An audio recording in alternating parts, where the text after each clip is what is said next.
It's the 6th of October, and that means we're 6 days into the 31 Horrors of Mike. Yes, I am wearing glasses.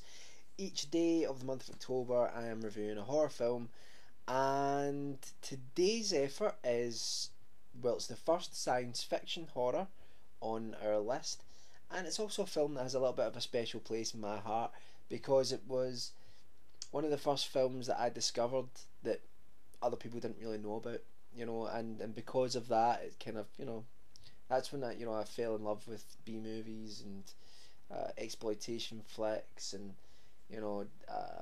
the sort of underbelly of horror filmmaking. So this film is called The Dark Side of the Moon. It was released in 1990.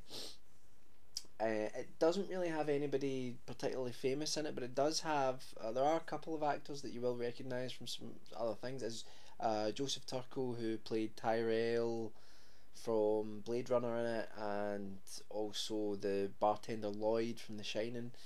And the film is set in the sort of near future where a spaceship is orbiting the moon, and it's went there to repair some nuclear satellites that are orbiting the moon. As they go towards one of the satellites, they experience a power shutdown, and the ship goes into free fall around a decaying orbit around the moon. So at some point it's going to crash into the moon, and they're frantically trying to get power back so that they can escape the pull of the moon.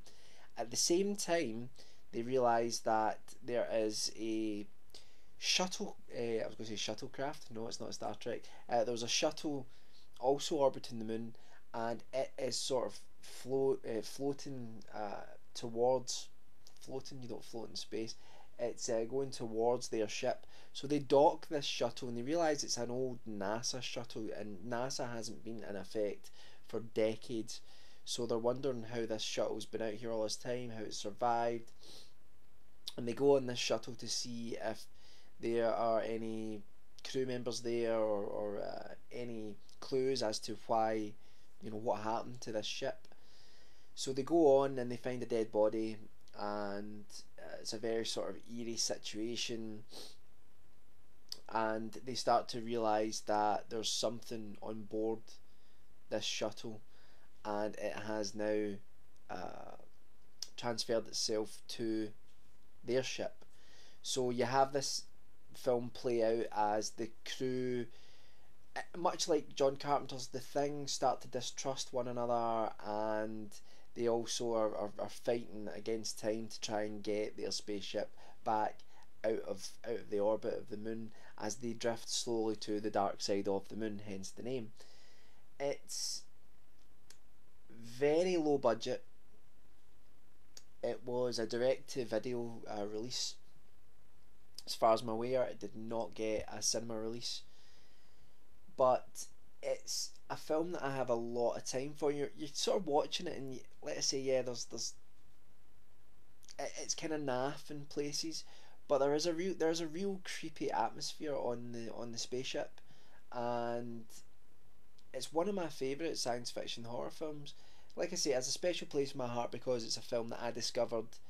I can't remember how I got it, but I ended up with a copy of it on VHS, like an original copy. It wasn't taped off a television or anything like that. And I think it was through one of my brother's friends. I think he gave me the VHS, which I still have, and I was really, really, really impressed with the film. Something that you just never heard of, and there was a lot of stuff like that going on in the 80s. You used to go into like video shops, and you would, to like rent a video, and you'd see all of these science fiction films that were inspired by like Predator and Alien and stuff like that. There was a whole bunch of that going on. But what's great about this film is that it's probably more inspired by something like The Exorcist than, like a film like Alien. It's got a supernatural element to it, and I hope I'm not ruining it by saying that.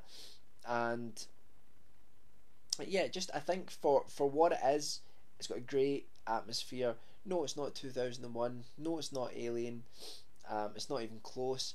But for what they achieved on a really low budget, I think it's a really interesting film. If you can get past the budget, then you're fine. I'm someone who doesn't mind the budget problems at all that films have. Sometimes it adds a charm to it, and I think in this case it does.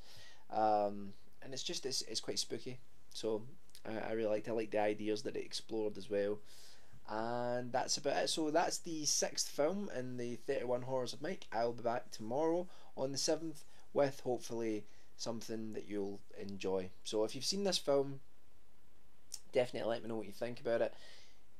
I don't think it's available on DVD, but it is available on VHS, and 2011. I'm talking about VHS still, but you can pick up copies of it in VHS, and I think it's also available on Netflix if you have that to watch. So check it out, and you may find it in other places.